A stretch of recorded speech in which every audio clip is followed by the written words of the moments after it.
Hi everyone, Namaste. You are watching EDU at Home channel and this is me Bhuvan Khatiwada.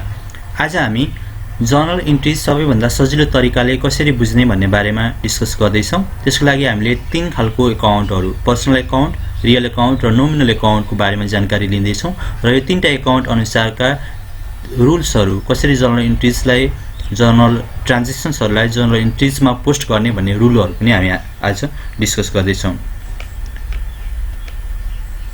So there are three types of account. मैले अघि भनिसके personal account, real account and nominal account. Personal account भनेको कुनै मान्छेसँग अथवा कुनै व्यक्तिसँग related अकाउन्टलाई हामी पर्सनल अकाउन्ट भनिन्छ। That person may be natural person और artificial person.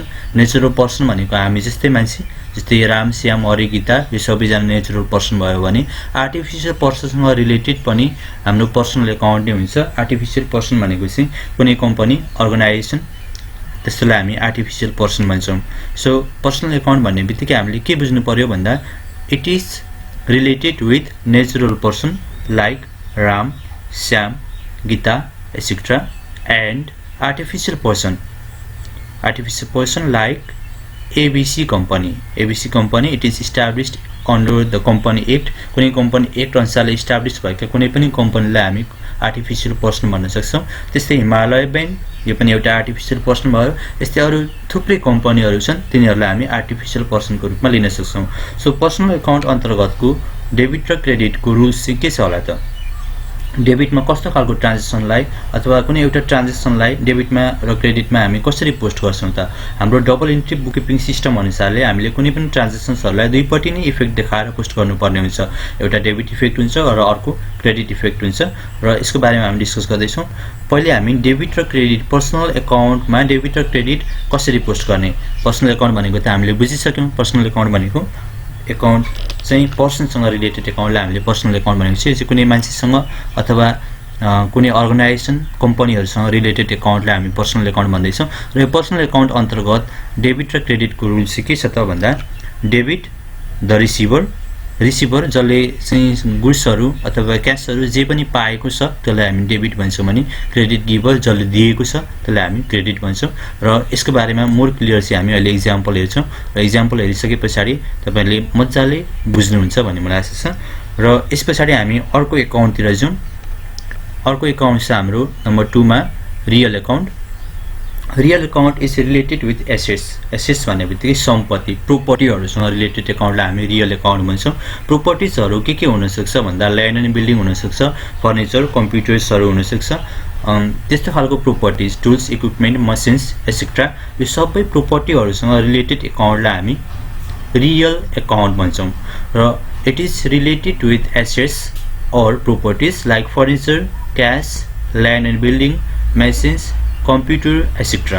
So that account is known as real account. So real account को rule हाम्रो के छ भन्दा debit what comes in, credit what goes out. हामीसँग जे आउँछ त्यसलाई हामीले डेबिट साइडमा राख्छौं भने हामीबाट जे जान्छ त्यसलाई हामीले क्रेडिट साइडमा राख्छौं।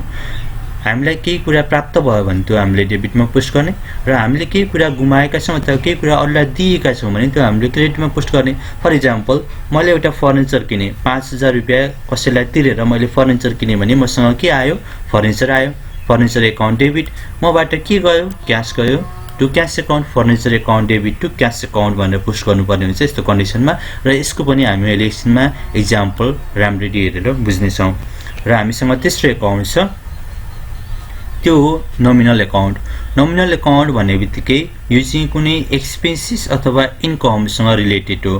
हामीले कुनै खर्च गरेका छौं अथवा कुनै इन्कम हामीलाई प्राप्त भएको छ भने त्यसलाई कसरी पोस्ट गर्ने भन्ने चाहिँ हामी नोमिनल अकाउन्ट अन्तर्गत पर्छौं। र नोमिनल अकाउन्टमा सैलरी, वेजेस भयो, कमिसन भयो, यस्ता कुराहरुलाई पोस्ट गरिन्छ।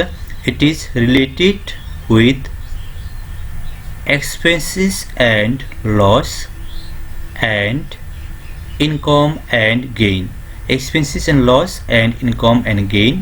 Example: salary, wages, interest, commission received or paid, rent etc. So these are the income or expenses. यो हाम्रो इन्कम पनि हुन सक्छ, एक्सपेन्सेस पनि हुन सक्छ। जस्तै इन्ट्रेस्ट हामीले रिसिभ गर्यौं भने इन्कम भयो, हामीले अरूलाई तिर्यौं भने एक्सपेन्सेस भयो।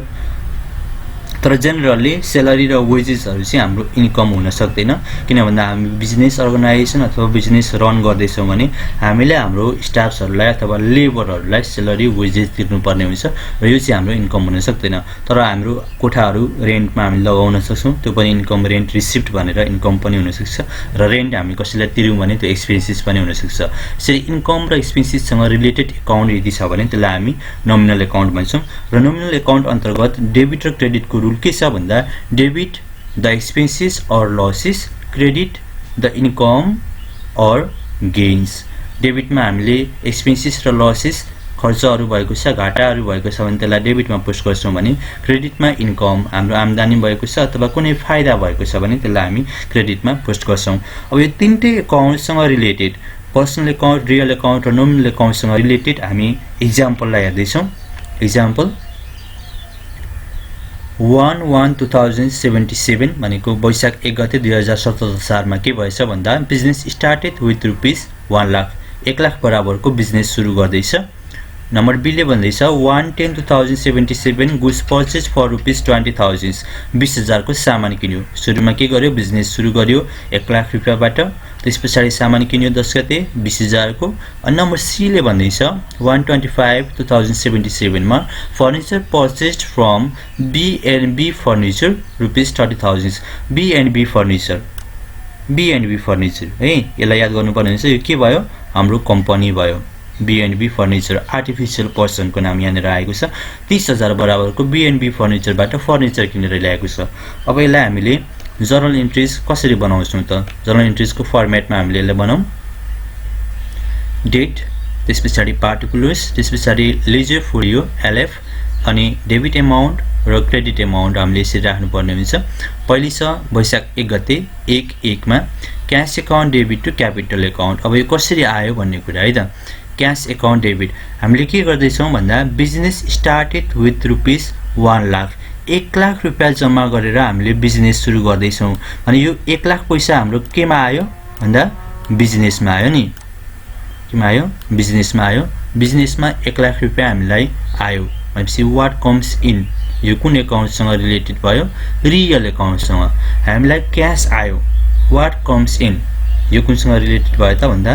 रियल अकाउन्ट यहाँनिर आर लेखे आर मिन्स रियल अकाउन्टसँग रिलेटेड भयो cash account debit what comes in debit cash आयो हाम्रो बिजनेसमा त्यही भएर क्याश डेबिटमा भयो 1 लाख रुपैयाँ एन्ड टु क्यापिटल अकाउन्ट यो क्याश चाहिँ कसले इन्भेस्ट गरेको हो भन्दा ओनरले इन्भेस्ट गरेको जसले चाहिँ बिजनेसमा लगानी गर्दैछ लगानीकर्ताले इन्भेस्ट गरेको भनेपछि इन्भेस्टमेन्ट गरेको पैसालाई हामी जहिले पनि क्यापिटल भन्छौं त्यही भएर यो ओनर्स क्यापिटल पनि भन्न मिल्छ टु ओनर्स क्यापिटल पनि अकाउन्ट पनि भनिन्छ र यो क्यापिटल अकाउन्ट चाहिँ केसँग रिलेटेड छ भन्दा पर्सनल अकाउन्टसँग रिलेटेड छ पर्सनल अकाउन्ट भन्नेबित्तिकै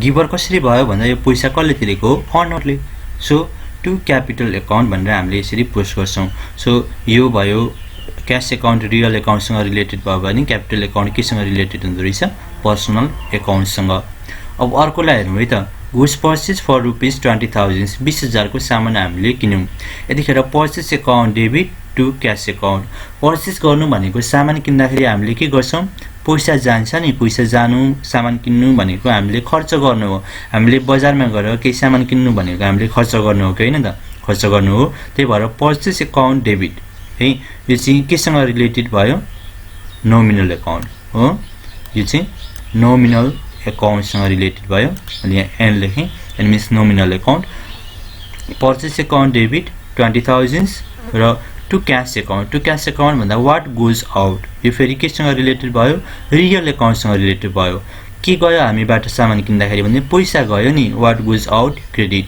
त्यही भएर टु क्याश अकाउन्ट भयो 20,000 र नरेसन हामीले लेखिदै छौं बीइङ गुड्स परचेज्ड त्यस्तै अर्को एक्जाम्पललाई हेरौं 1/25/2077 मा furniture purchased from B&B furniture rupees 30,000 B&B फर्निचरबाट 30,000 बराबरको फर्निचर हामीले किनेर ल्याउँदै छौं सो व्हाट कम्स इन हामीलाई के आयो त यस्तो कन्डिसनमा भन्दा फर्निचर आएको छ त्यही भएर फर्निचर अकाउन्ट डेबिट हामीले लेख्यौं यो पनि केसँग रिलेटेड छ भन्दा रियल अकाउन्टसँग रिलेटेड भयो हो फर्निचर हामीलाई आयो व्हाट कम्स इन डेबिट भनेपछि यो रियल अकाउन्टसँग रिलेटेड भयो र to B&B furniture B&B furniture मैले अघि पनि भनिसकेको थिएँ B&B फर्निचर भनेको के हो आर्टिफिशियल पर्सन हो भने यो केसँग रिलेटेड छ पर्सनल अकाउन्टसँग रिलेटेड छ र फर्निचर किन्दाखेरि हामीले क्याश तिरेको छ कि छैन भनेर चाहिँ कसरी जान्ने त जस्तै furniture purchase from B&B furniture ₹30,000 भनेको छ यो पैसा तिरेर ल्याएको हो कि नतिरिकन ल्याएको हो त फर्निचर भनेर जान्नको लागि चाहिँ यहाँनिर यदि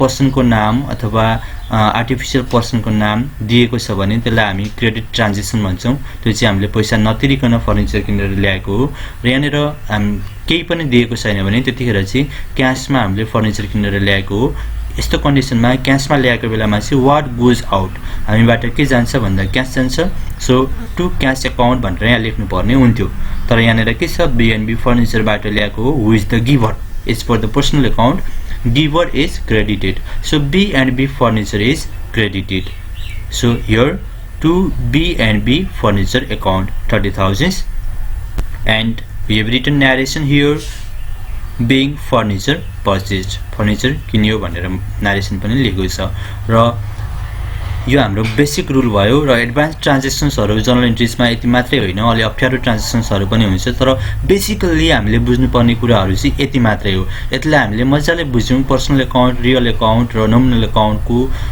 तीनटाको रुलहरुलाई हामीले मजाले बुझ्यौं भने जर्नल एन्ट्रीज हामी सजिलैसँग सल्भ गर्न सक्छौं र यो भन्दा अरु एडभान्स ट्रान्जेक्सन्सहरुको जर्नल एन्ट्रीजको बारेमा म भिडियो लिएर फेरि आउने छु र च्यानललाई सब्स्क्राइब गरेर अलर्ट रहनु होला थ्यांक यू